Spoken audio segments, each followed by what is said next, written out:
Welcome back, ladies and gentlemen. Our Global Outlook is sponsored by Maury's newsletter, Global Outlook. To receive a complimentary copy, log on to our website, theworldreport.org. Islam is on the march across the globe. Boko Haram is slaughtering Christians. ISIS continues to gain ground in Syria, Iraq, and now says it has forces in Gaza, as Hamas has fired hundreds of rockets into Israel. This may be the chance to knock out Hamas and their ilk once and for all. Meanwhile, President Obama continues to release Gitmo detainees and seemingly help the Islamists whenever he can. First of all, Gaza.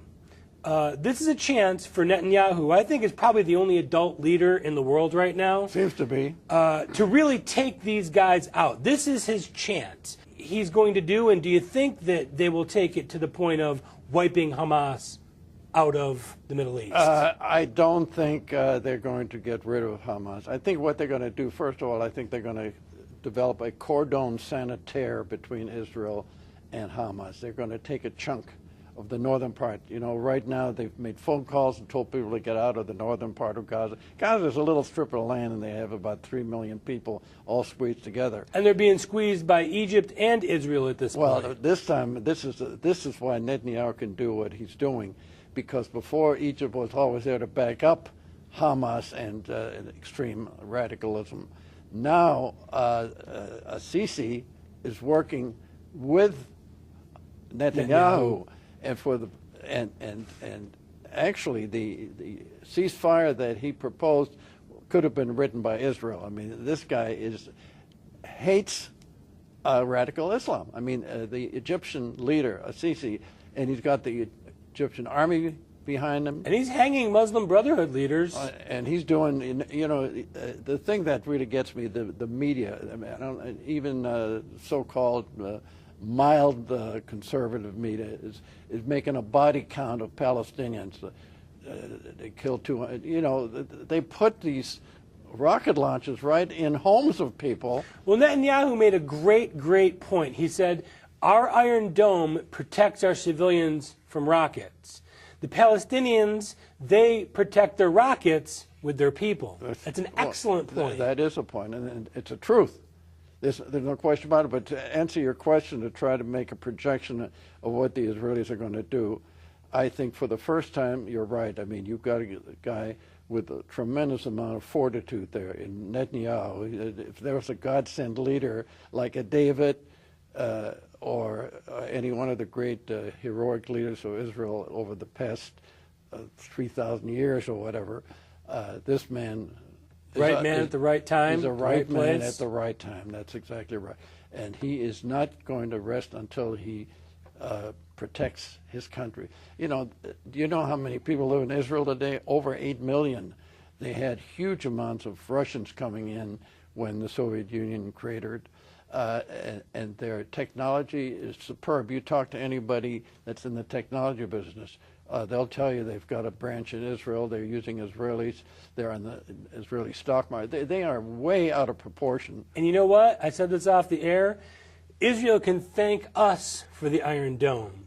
That was Ronald Reagan's Star Wars plan, going back 20, 30 years. There's no question about it. They're very proud of that. And I'll say this. And do you remember the left, how they mocked Ronald Reagan during that? But in full disclosure and fairness, Obama has not stopped that development. The Defense Department has continued to pour hundreds of millions of dollars into a defense system that at this point only is really supporting the state of Israel, because they're the ones that are but it could happen in other countries. But right now, if Israel didn't have the Iron Dome, which primarily was the responsibility for the development by the United States, I can't tell you that the destruction that would have been wreaked. You mentioned a few hundred.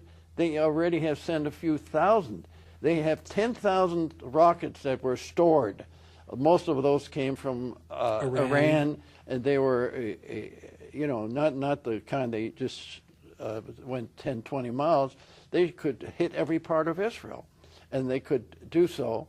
I think they misjudged. I think Hamas misjudged the situation. First of all, they thought this would somehow rally the Arab countries. The Arab countries today aren't interested in the Palestinians or Israel. They're fighting each other. The Sunnis and the Shiites are out to carry on the war that was started 59 years ago. Well, now we know that ISIS is actually operating in the Gaza Strip.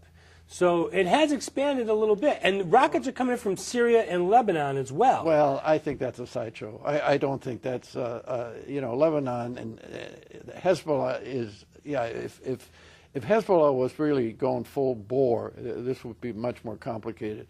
As far as Syria, Syria is just trying to hang on by teetering. a thread. Exactly. They had an election, and Bashar Assad 7 more years. 88% of the vote, but he only voted in the areas that he controlled. So the thing is, I don't think you're going to look at Syria as a danger to Israel, and you're certainly not going to look at Lebanon. So the thing is, that's why I am optimistic that Netanyahu can carry this on. Well, isn't it interesting that ISIS was reportedly taking nuclear material from Iraq, from Mosul University, and they also found one of Saddam's sarin gas facilities. But I thought there wasn't any of those in Iraq. Anybody that was honest would have told you that, remember, they knew they were going to be attacked, and Saddam Hussein was shipping a lot of this stuff to Syria. Syria didn't have anything. All the sarin gas that they had came from Iraq. Yes, there's no question. And you remember that Osiris nuclear development that Iraq had back in 1981, and Menachem Begin had the courage to take it out, and the whole world came down on him for doing this to an independent country, an act of war. Israel tends to represent what's decent and good about the Judeo-Christian history. And as far as I'm concerned, the superior nature of the Judeo-Christian civilization is what has built the world to the stage that it's in today. And our government backs, they seem to back the wrong side every single time. They back the Fatah, Palestinian Authority, Hamas deal in the Palestinian. You can't even call it Palestine.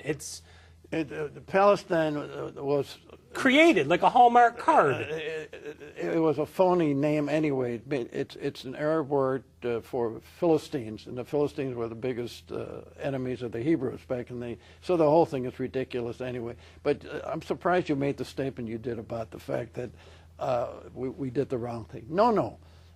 Obama did the right thing for what he believes in. He's in support of Islam. He has Islamists working on his inner staff. That's a fact of life. So he's not, I think he knows darn well that in Congress, fortunately, both in the House and the Senate, I'd say 80% of the Congress is in support of Israel. I don't know anybody that isn't. There was a guy that, a congressman, Moran, a Democrat. From Virginia? Yes. Moron? Yeah. No, he always was. Jim Moran. He was always critical of Israel, and they should make peace. He came on. I was surprised. He said, I think Israel has a point. It shows they're so worried now. Here's a guy, he's not going to hurt himself electorally by going against Israel now, which most Americans, I'd say, I haven't seen any polls, but I'd say 90% of the American people are supporting Israel. The Patriot Act, I've always made this joke that the Patriot Act is what politicians do in an election year. They always tend to move to the center. They always tend to get more conservative. They always tend to get more supportive of Israel when it comes time that they need the votes. And that's all that is. It's grandstanding. I try to be within the framework of shall we say, civility. The point is, I am so sick and tired of hearing about negotiations. How can you negotiate with murderers? If you had a situation, you had to negotiate with somebody, and he killed somebody very close to you. Now, why don't you sit down and talk it out with him? This is a way of protecting the wrong people. And this is what this administration is the first administration that probably would like to see Israel go down the tubes. There's no question that there's an anti-Israeli, anti-Israel sentiment. You don't sit in a Reverend Wright's church for 25 or 20 years listening to that kind of rhetoric and not accept it and go along with it. So there is some background and some factual background to back up what you're saying. The action would indicate that. But on the other hand, I think Obama's pragmatic enough not to go too far with that kind of attitude, because that might be something, he'd be afraid of the backlash if he came out and said, well, I think the Palestinians have the point and they're the good guys in this case. He'd never do that. But his actions say that that's where he's coming from. Well, you know, the worst thing is, you notice how when they had these 5 murdering scum that they let go for a traitor, Bergdahl, you don't hear anything about that. To me, that was I was absolutely astounded. I was frantic about that. These guys are going to appear as leaders. Well, he's just letting 6 more detainees out and sending them to Uruguay. So this is a slow, methodical process to empty Gitmo, to reinforce the Islamists overseas. I will use the term Hitlerian. The Hitlerian way is take a step at a time. You know, Hitler didn't go crazy the first year. He gave people jobs. People were happy because they went from a 25% unemployment rate down to a 5% within 3 months. A lot of it was to make weapons for the future. But the point was, guys like that, and I include Obama in that particular context, will take a step every time, and they see no resistance, they'll take a step 2, and then they'll take a step 3, and that's what you've got. And if you do resist, you're called names. Well, you're absolutely. Or if you don't do it, Holder will call you names. We need to take a short commercial break. Our political insider and moment in history are coming up. Again, if you missed any segments, just go to our website, theworldreport.org. You can view the entire show or just specific segments, and make sure you like us and recommend us. We'll be right back.